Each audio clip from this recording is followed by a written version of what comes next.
Thank you for joining me again, Melanie DewBerry. I'm so glad to be here with you again. I've been, talking to the Creator, to nature, thinking about what do I want to share with you. And I've been thinking about keloids.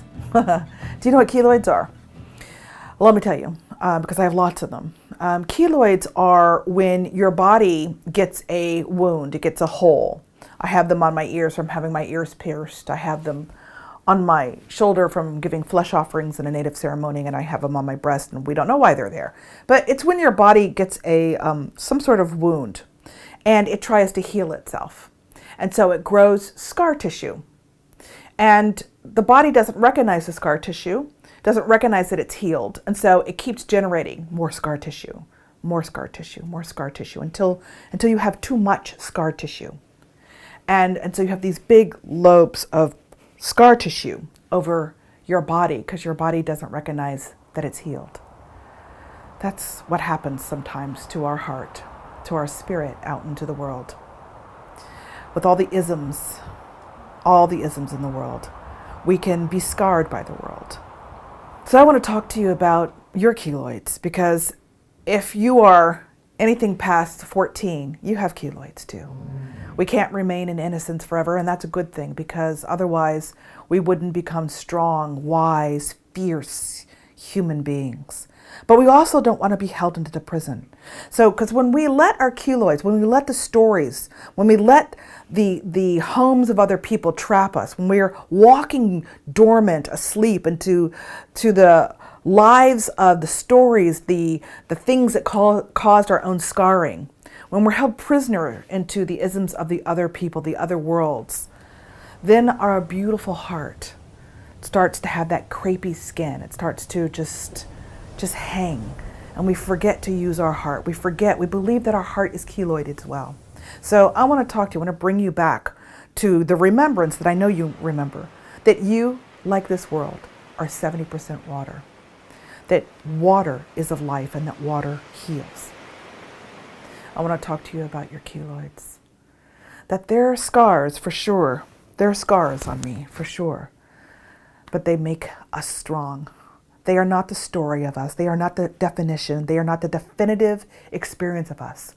So if all I ever listened to was the scars that were created by somebody else's story of who I was, of my self-worth, or what my value was in this world, then all I would become is who they are. You have a rich legacy to live. And when I lived in my scars, and believe me, I did, I became a fascinating student of other people's hate. And what I'm really good at, what we're all really good at, is when we learn something, we begin to teach it. And so what I taught was hate in the world. I taught it through anger, with rebellion. And rebellion is appropriate when someone's trying to imprison you in the scars of themselves. But in order to be free of other people's scars, in order for your own wounds to heal, you really have to own your own medicinal properties. You have to dip into the well of your own water. You have to drink the thirstiness of your soul and heal yourself. And how do you do that, my friend? How do you do that? You have to go first into your own home within. You have to see where you've been closed off. You have to remember why you're here. You're not here to fight somebody else's isms. And let me be clear about that. I, along with the rest of the world, I'm Black, I'm Native, I know what isms are. And they will evolve. They are evolving. And that is because we stood up against them. But I'm not fighting the people who created them. I'm fighting for us to live beyond them. Do you understand the difference?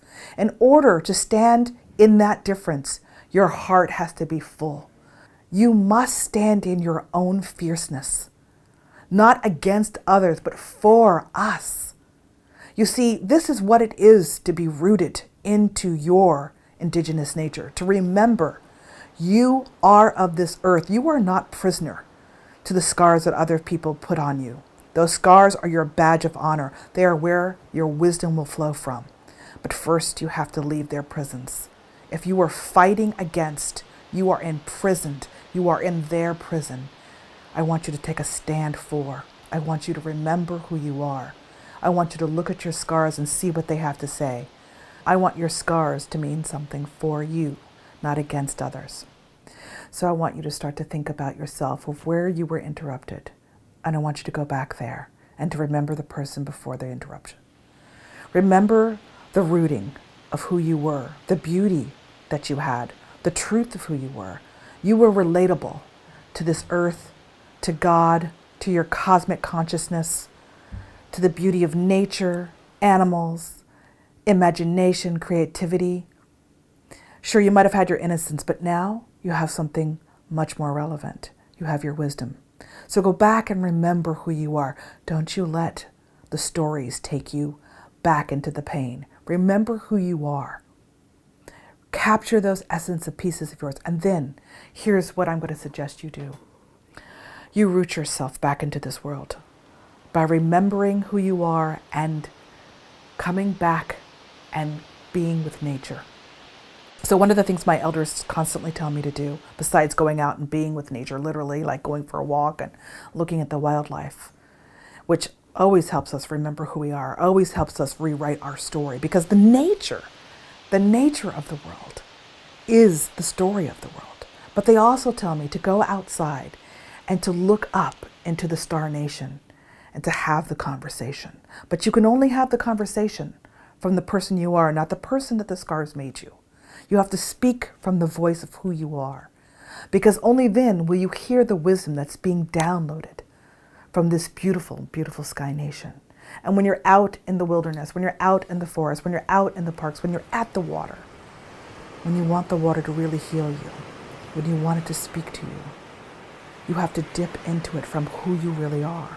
And so for me, what was helpful for me was to go back before I was interrupted, before I was told that I wasn't the jewel, the pearl of the eye of everyone, and to remember who I was, to remember my essential, beautiful, loving nature, and to use the wisdom from the scars, but not to live in the stories that other people created of the scars.